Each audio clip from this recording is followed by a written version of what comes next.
Edison record.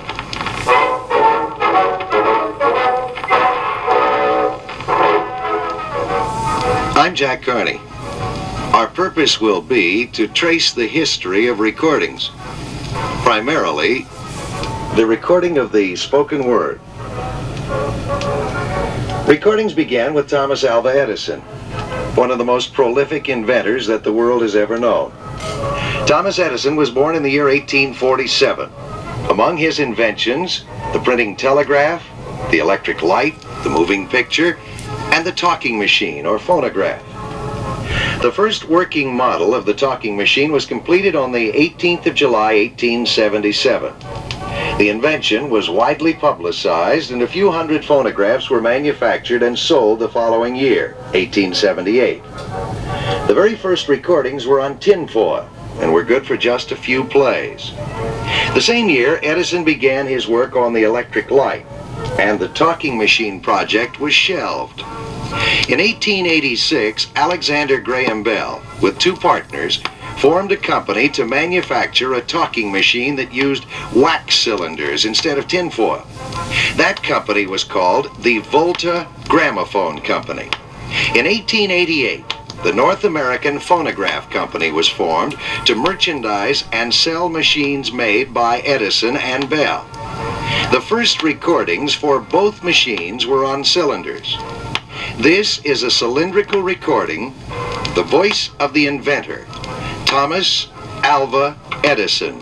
When I look around at the resources of the electrical field today, I feel that I would be glad to begin again my work as an electrician and inventor, and we veterans can only urge upon our successors to realize the measure of their opportunities and to rise to the height of their responsibilities in this day of electricity. The actual voice of Thomas Alva Edison. The mouse and the clock, played by the Edison Concert Band.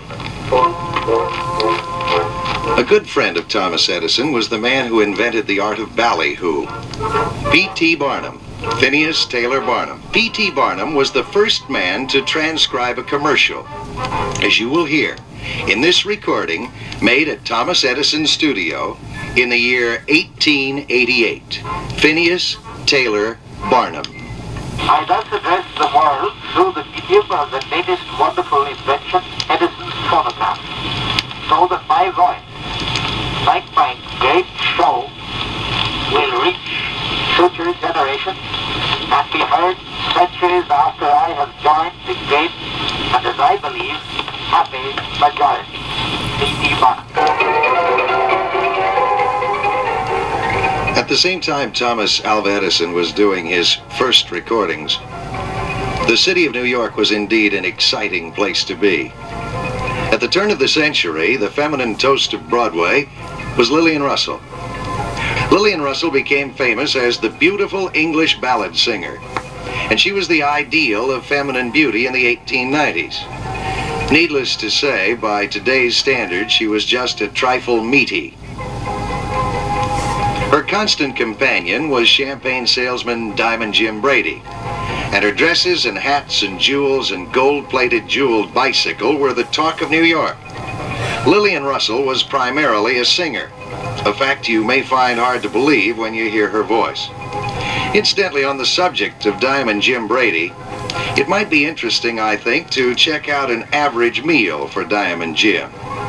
He was one of the greatest men with a knife and fork that the United States has ever produced. Breakfast for Diamond Jim Brady consisted of a gallon of orange juice, a dozen eggs, cornbread, hominy, muffins, flapjacks, lamb chops, pork chops, fried potatoes, and beefsteak. At lunch, he'd have oysters, clams, a brace of broiled lobsters, 3 deviled crabs, a joint of beef, salad, and pie. Dinner started with 3 dozen oysters, followed by 6 crabs, 2 bowls of turtle soup, 6 or 7 lobsters, 2 whole canvasback ducks, 2 portions of terrapin, a sirloin steak, and then pastry. This, of course, doesn't include the snacks between meals. There is only one recording in existence of Lillian Russell's voice. The composer of this song committed suicide, thinking that Lillian Russell was not interested in his song. When his body was found, a copy of the song was in the pocket. She was rarely able to sing this song without breaking into tears. The song was recorded privately on the 12th of March, 1912, and dedicated to the composer, John Stromberg.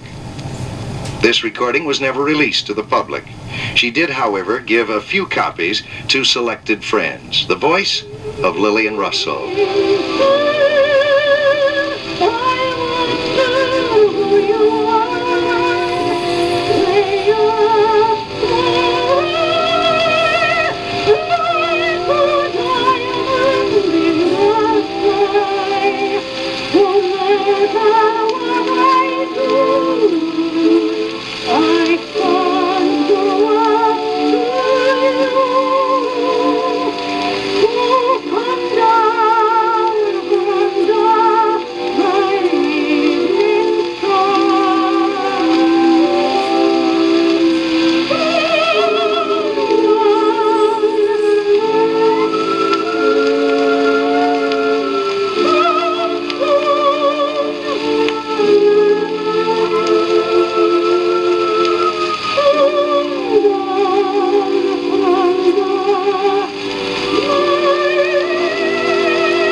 The only recording of the voice of Lillian Russell.